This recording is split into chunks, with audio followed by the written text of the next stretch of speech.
السلام علیکم ورحمۃ اللہ تعالی وبرکاتہ۔ محترم سامعین و ناظرین، امید کرتا ہوں آپ بالکل خیر و عافیت کے ساتھ ہوں گے۔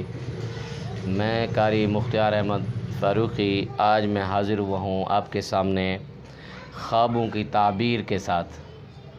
تو آج میں آپ کو بتاؤں گا کہ خواب کے اندر طوطا دیکھنا کس طرح سے ہے۔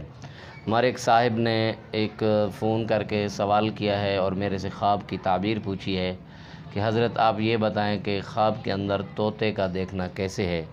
تو اس سے پہلے کہ میں آپ کو خواب کی طوطے کے تعبیر کے بارے میں بتاؤں، جس دوست نے اور جن دوستوں نے میرے اس چینل فاروقی ولاگ کو سبسکرائب نہیں کیا، میں ان سے گزارش کرتا ہوں کہ میرے اس چینل کو ضرور سبسکرائب کریں تاکہ ہر نئی آنے والی ویڈیو آپ تک بآسانی پہنچتی رہے۔ اللہ آپ کو جزائے خیر عطا فرمائے۔ تو ابھی ہم چلتے ہیں اپنے خواب کی تعبیر کی طرف۔ تو خواب کے اندر طوطا دیکھنا کیسا ہے۔ حضرت ابن سیرین رحمۃ اللہ علیہ نے فرمایا کہ خواب میں طوطا فرزند یا غلام ہے۔ اگر کوئی خواب میں دیکھے کہ اس کے ہاتھ سے طوطا اڑا ہے، دلیل ہے کہ اس کا فرزند یا غلام سفر کو جائے گا۔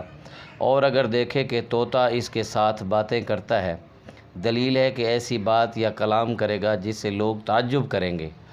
اور مادہ طوطا دوشیزہ لڑکی ہے، خوبصورت لڑکی ہے، اور زرد رنگ کا طوطا دین کی پاکی پر دلیل ہے یا پارسا غلام ہے۔ اور اگر دیکھے کہ اس نے مادہ طوطے کو مارا ہے، دلیل ہے کہ کنواری عورت سے شادی کرے گا۔